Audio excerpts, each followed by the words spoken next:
sidaan horey ula wadaagnay ummadda Soomaaliyeed qorshaha xukuumadda waxaa saldhig u ah qodobo ay ka mid tahay ka guulgaarista xasiloonida guud ee dalka gaar ahaan sidii loo sugi lahaa amniga waxaa kaloo saldhig u ah kobcinta dhaqaalaha iyo in la abuuro shaqooyin lana dagaalamo musuqmaasuq sidaas daraaddeed waxaan maanta halkan rabaa inaan idinkugu soo gudbiyo waxqabadka xukuumadda innagoo jirnay 60 maalmood keliya xukuumaddu waxay jirtaa 63 maalmood sidaas daraaddeed waxaan rabaa in idinka iyo madaxweynaha gobolkiina aan ka caddayno maanta waxyaabaha inoo qabto kow xukuumaddu waxa ay bilowday shaqo iyadoo dalka ay ka jirta abaar aad u baahan waxaan bilownay inaan isugu yeerno shacabka Soomaaliyeed siday isugu gurman lahaayeen waxay shacabka Soomaaliyeed ku guulaysteen keligood inay aruuriyaan in ka badan 5 milyan oo doolar lacagtaasi oo dadka Soomaaliyeed u aruuriyeen 20 waa markii ugu horreysay oo dadka Soomaaliyeed ay sidaas u aruuriyaan dhaqaale ay iyagu isugu gurmanayaan taasi waxa ay qayb ka tahay bilowga dowladnimada ammaanada shacabka Soomaaliyeed waxaa la gaarsiiyey dhammaan gobollada dalka oo dhan waxaa arrinkaas lagu caawiyey dumarka Soomaaliyeed culummada ganacsatada iyo qaybaha kala duwan ee dowladda xukuumaddu 60 maalmood ay jirtay waxay ku guulaysatay in qof walba oo u shaqeeya dowladda in qof walba oo ka mid ah ciidanka la siiyey mushaarkii uu xaq u lahaa iyadoo aanan helin dhaqaale aan ahayn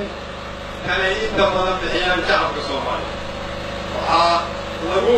guulaystay inaan xaqiijino ammaanada aad noo dhiibatiin haddii aad tihiin shacabka Soomaaliyeed hadda waxaan bilownay inaan bixinno mushaaraadka bisha shanaad maadaama aan bixinay mushaaraadkii 4 bilood oo lasoo dhaafo waxaan rajo ka qabnaa in aan awoodi doono in qof waliba uu hori doono waxa uu xaq ugu leeyahay dowladda bilaha iyo sanadaha soo socda haddii ilaa yidhaahdo arrimaha dhaqaalaha waxaan ku guulaysanay inaan ohodno albaabo badan oo u furnaa dowlad xumo iyo musuqmaasuq waxaan kor u kacay dakhligii soo geli jiray dowladda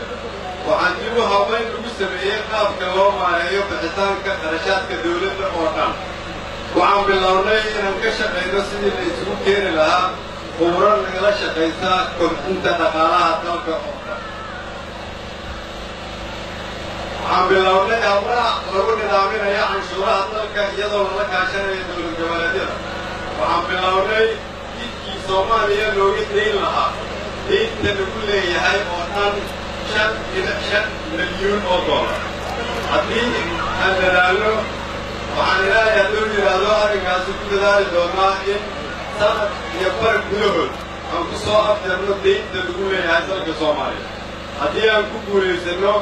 waxaa inoo furmaya albaabada maalgashi in deynta laga tirtiro waxaa kaloo oggolaanaysaa inaan dib u yeglaano dowladnimada ummadda Soomaaliyeed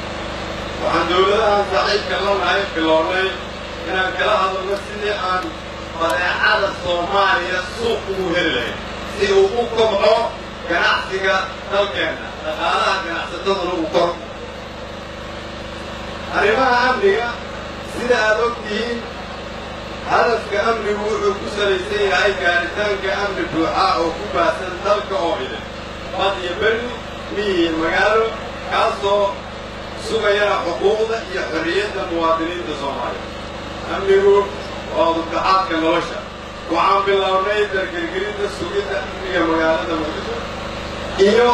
qaybo kala duwan oo ka mid ah dalka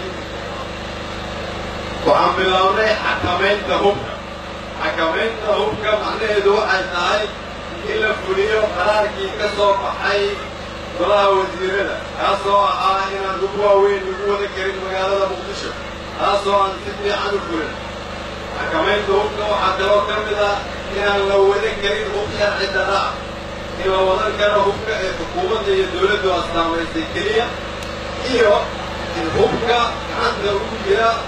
dadka aan xaqa u lahayn inay hub haystaan وشاهدنا كويسة الدولة عند كفارك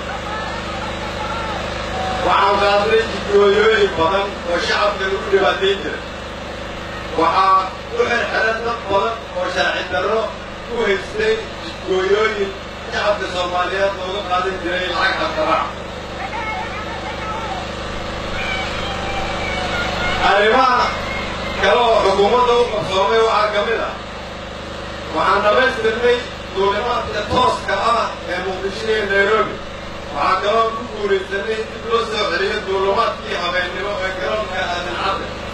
حكومته سيكون الاستثناء بيسترك حنان كلو مامور لها أولا صوماليا ونوان سكوت تحتيها إلى هذا وصل الله من دور خلق الصومال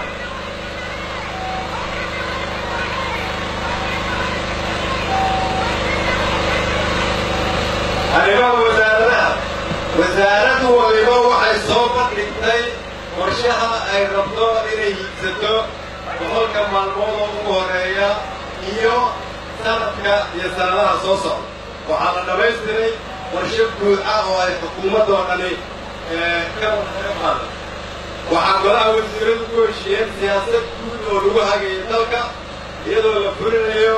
hadafkii madaxweynaha jamhuuriyadda federaalka وعلى حوجي ولا شقيت وزارة هذا وعلى حوجي ولا شقيت الدنيا لو حضروا شكلي إن أمتيار معي حسابا ولا ولا دنعوة أنا قرينا ولا حسابتمو هي قرينا ولا حسابتمو وحضرك أنتي من أخوين فرمانيا الدواتية وزيرة الأرقاء تبدأ إنجليز يرمانك رجل وزارة حقين كتركيا وقيا أجود أربادة مدوبة وقيا أجود مدبادة أفريقيا هي ملح كلا تدربنا هذا وحي موجود إنسان رابطان كالغوط أو دول الجنوب الصومالي سفران يوم مدحوينه كنت جيد نلوك الجودة وعكسوا بحيث ملوك أوي وقوم ولا حريقنا كوفينتا أقالها وحكا مشاهدة أمريكا هي دوليس كتلك سفران يوم مدحوينه كنت جيد نبدا ayaa waxay xoojiyeen xiriirka iyo dowladda Soomaaliyeed la leedahay dalalka deriska iyo dowladda inteeda kale taas ayaa koo sahashay inaan soo celino safarka tooska ahaa ee Kenya iyo Soomaaliya taas ayaa noo sahli doonta in badeeco badan oo Soomaaliyeed loo iibgeeyo dalka dibaddiisa waxaan ku guulaysanay inaan adduunyada u shaqaysano sidii hore si ka duwan ولا شقيت هيئتها الدولة ولا شقيت مدحوينها هي الدولة هي ولا شقيت وياشك الدول الدولة وآل عاقبات طبعا أوجد هي واحد كل سنة إن تركها وقد تلاوه آل بسرعة ويكمل هاي إن أمريكا تلقى وكسب ونكسرادي تلقى مقالات مقدسة مانتا يكونوا ليه نرشي هراء بالكدول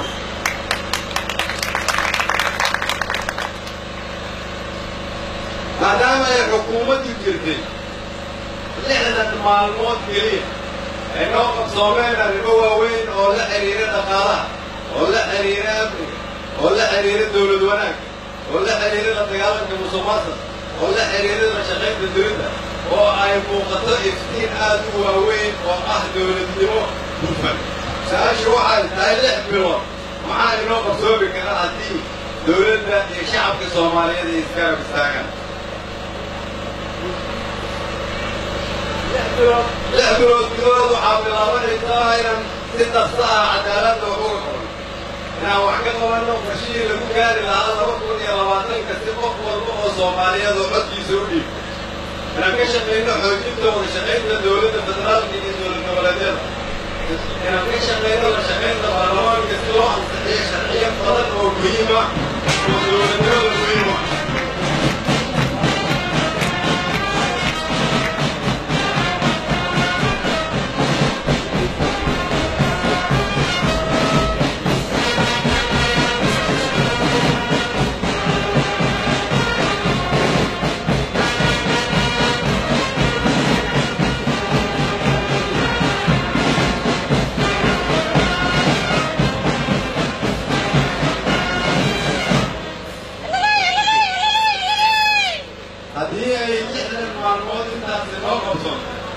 bilood waxaan xoojin karnaa ciidamada xoogga dalka ah oo ah sharafta wejiga iyo karaamada ummadda Soomaaliyeed. waxaan sii hagaajin doonaa amniga magaalada Muqdisho iyo dalka oo dhan. waxaan sii kobcin doonaa dhaqaalaha. waxaan abuuri doonaa shaqooyin. waxaan dhisi doonaa jidad. waan bilownay haddaba annagoo kaashanayna ganacsatada iyo gobolka banaadir inaan bilaabno dhisida jidadka magaalada Muqdisho. waxaan dhisi doonaa isbartiibooyin ka waaweyn tan haddii aan maanta isugu nimid haddii ilaa yidhaahdo. in maanta aan halkan isugu nimid waxa ay ka turjumaysaa sida ugu hagaagay amniga magaalada Muqdisho.